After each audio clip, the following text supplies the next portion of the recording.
आप सभी शिव भक्तों को मेरा सादर प्रणाम। स्वागत है आप सभी का आज के इस हमारे नए वीडियो में। हमारा देश त्योहारों का देश है, जैसा कि आप जानते हैं, जिसमें एक महान पर्व है महाशिवरात्रि, जो भगवान शिव और माता पार्वती को समर्पित है। महाशिवरात्रि का आध्यात्मिक रहस्य हम आज इस वीडियो के माध्यम से जानेंगे। कृपया करके वीडियो को एंड तक जरूर देखें। यह कहानी उस समय की है जब माता सती ने आत्मदाह किया था। उस समय भगवान शिव अवसाद की स्थिति में चले गए थे। इस स्थिति में वे कई दिनों तक जंगलों और पहाड़ों में भटकते रहे। हालांकि बाद में वह शांति प्राप्त करने के लिए कैलाश पर्वत पर लौट आए थे। उसी दौरान तारकासुर नाम का एक अत्याचारी राक्षस था। वह इस बात को जानता था कि भगवान शिव ने सती के शोक में कैलाश को त्याग दिया है और उनकी गृहस्थी अब संभव नहीं है।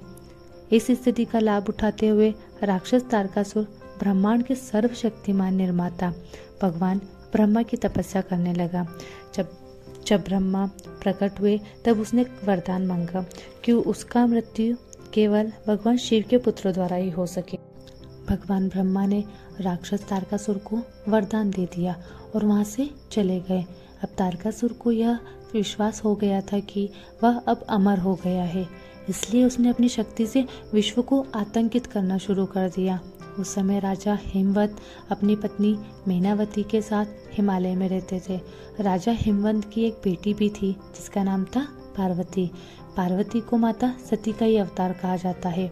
पार्वती को बाल्यकाल से ही भगवान शिव के प्रति अपार भक्ति थी। उनकी प्रार्थनाओं की आवाज से कैलाश पर्वत गूंज उठी, जिसे सुनकर भगवान शिव ने एक मुस्कान के साथ अपनी आंखें खोली। माता पार्वती की अपने स्वामी के प्रति भक्ति तीनों लोक में प्रसिद्ध थी, इसलिए भगवान शिव के हृदय में स्नेह और प्रेम का पुनर्स्थापित करने के लिए ब्रह्मांडीय शक्तियों ने कामदेव को कैलाश पर्वत पर भेजा।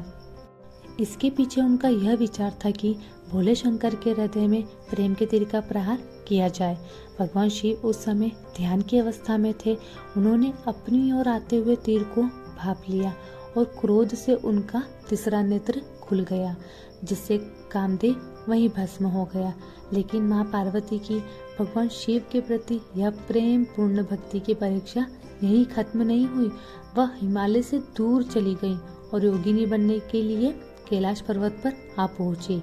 उन्होंने भगवान शिव की तरह ध्यान किया और दिन रात उनकी प्रार्थना में जुटी रही। माता पार्वती की असीम भक्ति को देखकर भगवान शिव का ध्यान उनकी तरफ गया। उन्होंने माता पार्वती से मिलने के लिए एक साधु का वेश धारण किया। जब बाबा भोलेनाथ साधु के वेश में माँ पार्वती के समक्ष प्रकट हुए तब उन्होंने भगवान शिव के प्रति अत्यंत घृणा की बातें कही। उन्होंने कहा, शिव वैसा नहीं है जैसा कि वे उसके बारे में सोचती हैं। माँ पार्वती उस साधु से अपने स्वामी के प्रति ऐसी नकारात्मक बातें बोलने से मना करने लगी और उसे वहीं चुप करा देती हैं। पार्वती की भक्ति और उनकी प्रार्थनाओं को देखकर वेशधारी शंकर काफी प्रसन्न हुए। इसके बाद भगवान शिव ने देवी पार्वती को अपनी पत्नी के रूप में स्वीकार किया और यह पंक्तियां सुनाई, मैं समुद्र हूँ, तुम लहर हो, तुम प्रकृति हो और मैं। वो रात भगवान शिव और देवी पार्वती के विवाह की रात थी। वो रात जहाँ सभी शिवगण आनंदित होकर भगवान शिव के धाम पर नृत्य करते हैं। बाद में उसी रात को महाशिवरात्रि के रूप में जाना जाने लगा। इसके बाद देवी पार्वती कैलाश पर्वत पर रहने लगी। उनके बड़े पुत्र के रूप में कार्तिकेय ने जन्म लिया, जिन्होंने बाद में एक युद्ध के दौरान तारकासुर को मार डाला। भगवान शिव और देवी पार्वती को अर्धनारीश्वर के नाम से भी जाना जाता है। साथ ही बता दें, देवी पार्वती को भैरव को शांत करने वाली शक्ति के रूप में भी जाना जाता है। दुनिया भर में लोग शिवरात्रि के दिन उपवास रखते हैं, अपनी निष्ठा भाव दिखाते हैं और सर्वशक्तिमान शंकर की प्रार्थना करने के लिए पूरी रात्रि जागरण करते रहते हैं। और यही नहीं, इसी दिन भगवान शिवलिंग पर दूध, दही, शहद, बेलपत्र और नारियल चढ़ाते हैं। महाशिवरात्रि की रात एक हिंदू कैलेंडर में एक शुभ समय माना जाता है, इसलिए लोग महाशिवरात्रि को बड़े धूमधाम से मनाते हैं। आशा करती हूँ आपको यह महाशिवरात्रि की कहानी पसंद आई होगी।